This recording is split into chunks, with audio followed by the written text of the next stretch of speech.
There are many semi-experts in the field who create analysis about Zelensky, Ukraine, and Russia. Some of these so-called experts have never been to the region and have no real understanding of what that part of the world looks like. I was born in Belarus and I lived in Russia for a while. My relatives are spread across Eastern Europe, including Belarus, Russia, Ukraine, and Poland. The subject of the Russian-Ukrainian war is extremely sensitive to me. Is Zelensky a good guy? The short answer is yes. I'm not a Democrat. I will be voting for Trump this year, as I have in the past, but I still think we should support Ukraine, and I believe Zelensky is a good guy. I actually think that Trump and Zelensky have a lot in common. Trump is a huge patriot of the United States, and Zelensky is a huge patriot of his own country, of Ukraine. In this video, I will explain why, in my opinion, Zelensky is one of the most notable politicians of our lifetime and why he is a good guy. I will also touch on the topic of Putin and what makes him fundamentally different from Zelensky. If you're ready, let's get started. Fun fact, before Zelensky became the Ukrainian president and even afterward, he mostly spoke Russian. Russian is his first language. If I'm not mistaken, he communicated in Russian with his wife and daughter. Да мы не должны выжигать тех, кто говорит на других языках. Ну, не имеем права. His comedy TV entertainment program was in Russian as well, in the Russian language. I loved watching it back then. One of the shows was called Make a Comedian Laugh, where people could go on stage, try to joke, and make Zelensky and his pals, his comedian friends, laugh. If the contestants succeeded, they would receive money as a reward. Яппи. Он реально это слово говорит. It was fun to watch. Anyway, back to the topic. Home is home. Trump prioritizes America, America first, and Zelensky in his speeches talks about prioritizing Ukraine and its people, Ukraine first. Volodymyr Zelensky showed respect to neighbors as long as they respected Ukraine's integrity and sovereignty until Russia attacked. Zelensky was in disbelief. It was a shock. And as per his principles, we are friends with our neighbors as long as they don't come to our house to wreck it. Things changed quickly and irreversibly. I remember when I lived in Moscow and I participated in a contest, in a celebrity contest as a singer, and used to hang out with a lot of media people, including a group who were a part of KVN. It's the biggest comedy show, used to be the biggest comedy show in post-Soviet countries like Russia, Belarus, Ukraine. Most of those folks knew Zelensky and they participated in the show with him, and they would describe him as a fun guy. No one ever imagined Zelensky becoming the president of Ukraine, but frankly, no one imagined Trump becoming president either, the president of the US either. There was even a funny moment. Zelensky was on stage in Moscow making another joke where he asked Putin, who was already president of Russia, for help. И вам будет счастье. Zelensky grew as a comedian and founded Kvartal 95 Studio, which became a huge TV entertainment project in Ukraine.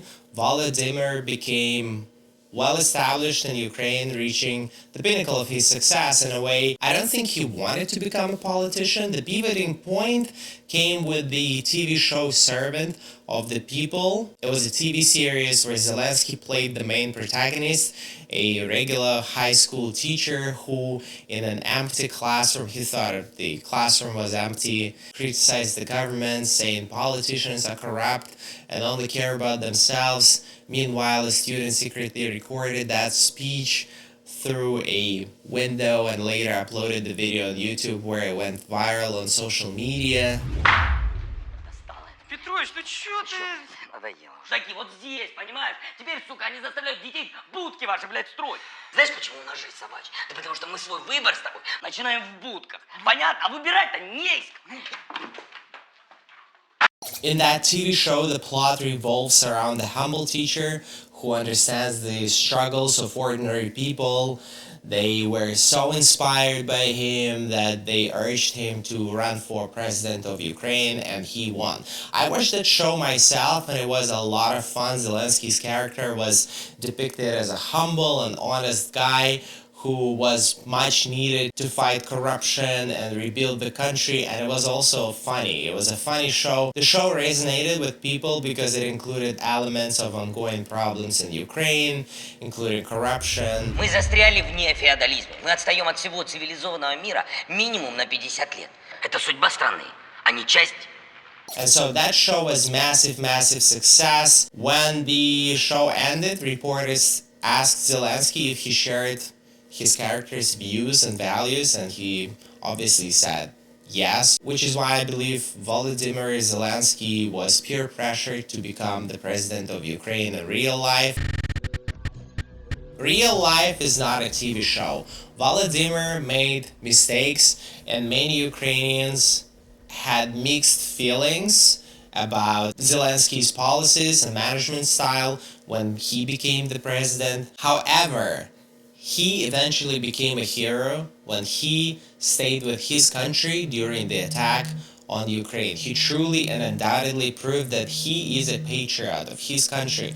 No matter how strong the aggressor is, he had options and money. He could have fled Ukraine and become a US citizen easily, but he chose a much harder path. I saw Zelensky transitioning, maturing from a media star into a fearless leader.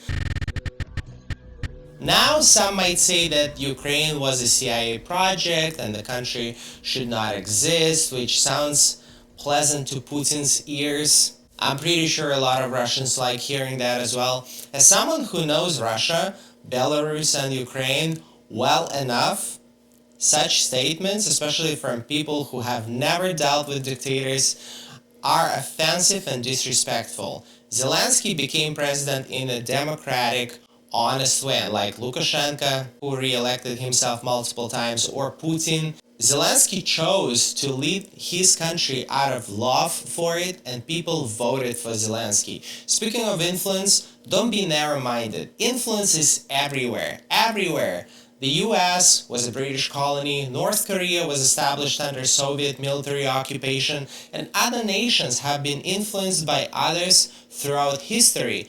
Every country is influenced by one culture or another. Russia had an opportunity to influence Ukraine with a gentle force by showing how prosperous Russia is, but Russia is not prosperous, and Russia failed. Ukraine would rather align with the EU and its policies and the US and its policies than with Russia. There's one final comparison I'd like to make to show the difference between Putin and Zelensky, and this is important. Putin cares about his image, his ego, and how he will be portrayed in history books.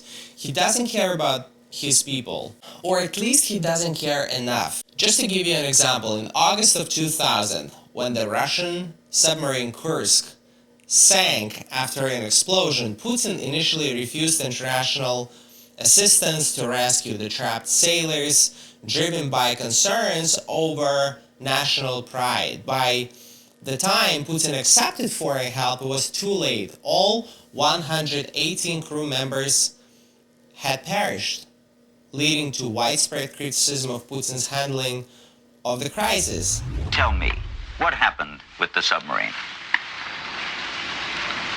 Она утонула.